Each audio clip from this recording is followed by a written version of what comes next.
आज हम एक बहुत ही दिलचस्प विषय पर बात करने वाले हैं, स्मृति को गढ़ना। हम जानेंगे कि भूलने की इस आदत को कैसे हराया जा सकता है। तो आज का हमारा सफर कुछ ऐसा रहेगा।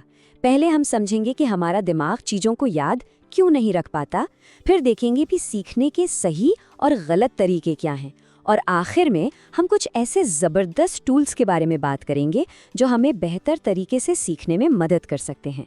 तो चलिए शुरू करते हैं। अच्छा, हम सबके साथ ऐसा होता है ना कि कोई नई चीज सीखी और कुछ ही दिनों में ऐसा लगता है जैसे दिमाग से सब उड़ गया हो।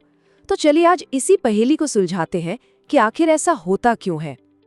अगर कभी ऐसा महसूस हुआ है तो यकीन मानिए ये सिर्फ आपके साथ नहीं होता।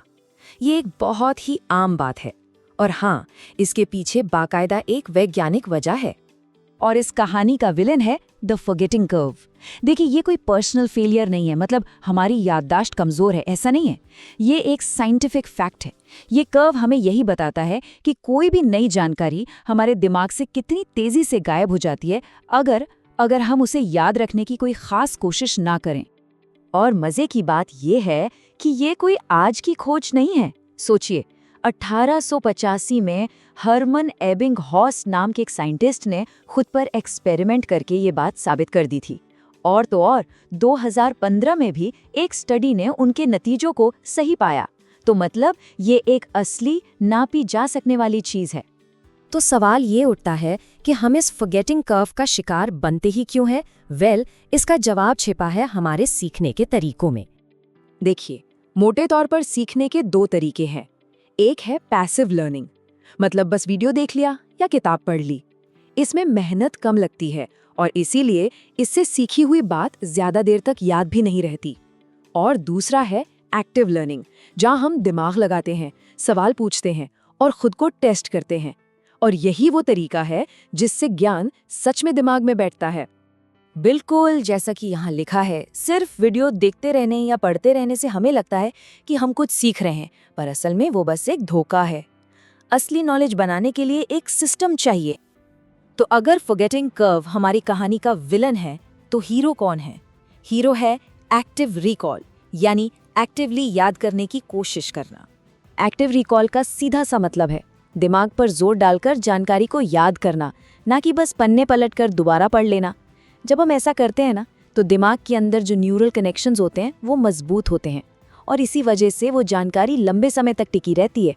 ठीक है, ये सुनने में तो अच्छा लगता है, पर इसे असल जिंदगी में कैसे इस्तेमाल करें? इसके लिए एक बहुत ही कमाल का और आजमाया हुआ तरीका है कॉर्नेल नोट टेकिंग सिस्टम। ये सिस्टम डिजाइन ही इस तरह से किया गया है कि ये हमें एक्टिव रिकॉल करने पर मजबूर कर देता है। इसमें होता क्या है, हम नोट्स बनाते हैं, फिर उन्हीं नोट्स से सवाल तैयार करते हैं और बाद में हम सिर्फ सवालों को देखकर जवाब याद करने की कोशिश करते हैं। बस ये छोटा सा बदलाव हमारे सीखने के तरीके को पैसिव से एक्टिव बना देता है। तो एक्टिव रिकॉल अपने आप में एक बहुत पावरफुल टेक्निक है, लेकिन असली ताकत तब मिलती है जब हम इसे एक बड़े नॉलेज मैनेजमेंट सिस्टम का हिस्सा बना लेते हैं। ये बात बहुत गहरी है कि ज्ञान कोई खजाना नहीं है जो पड़ा हुआ मिल जाए। इसे एक मूर्तिकार की तरह मेहनत करके गढ़ना पड़ता है।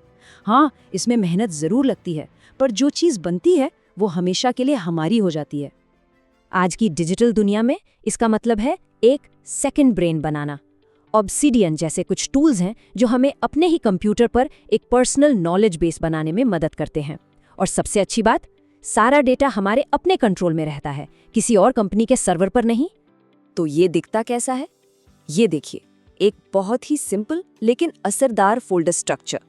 सोर्सेज में हम कच्ची जानकारी डालते हैं, जैसे वीडियो या लेक्चर के नोट्स। फिर उसे प्रोसेस करके टॉपिक्स वाले फोल्डर में डालते हैं और जब उसे कहीं इस्तेमाल करना होता है तो वो प्रोजेक्ट्स में चला जाता है। ये बिल्कुल एक फैक्ट्री जैसा है जहां कच्चा माल एक तैयार प्रोडक्ट में बदल जाता है। अब ऐसा सिस्टम बनाने के लिए सारी मेहनत अकेले करने की जरूरत नहीं है। मार्केट में कुछ बहुत अच्छे टूल्स आ गए हैं जो इस पूरे काम को काफी आसान बना देते हैं। खासतौर पर वीडियो से सीखते हुए तो बहुत दिक्कत होती है। बार बार पॉज करो, फिर प्ले करो। इसी चक्कर में फोकस टूट जाता है और कई बार जो स्क्रीन पे ज़रूरी चीज़ थी वो भी छूट जाती है। सीखने का पूरा फ्लो ही बिगड़ जाता है। लेकिन अच्छी बात यह है कि अब इस मुश्किल के लिए भी समाधान है।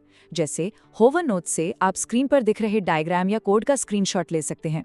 ग्लास्प आपको AI की मदद से समरी बनाकर देता है और 85 तो ये बता देता है कि वीडियो पूरा देखने लायक है भी या नहीं। हर टूल की अपनी एक खासियत है।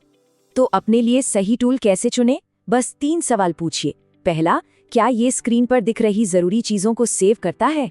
दूसरा, क्या मेरा डेटा मेरे पास रहेगा? और तीसरा, क्या ये मेरे बाकी टूल्स जैसे ऑब्सीडियन के साथ आसानी से काम करेगा? इन सवालों के जवाब हमें सही टूल चुनने में मदद करेंगे। तो कुल मिलाकर बात यह है कि सीखना एक एक्टिव काम है, पैसिव नहीं। ज्ञान को बस सोख नहीं सकते, उसे मेहनत से गढ़ना पड़ता है। तो अब सवाल ये है कि इस नई समझ के साथ सबसे पहली चीज क्या होगी जिसे आप गढ़ना चाहेंगे?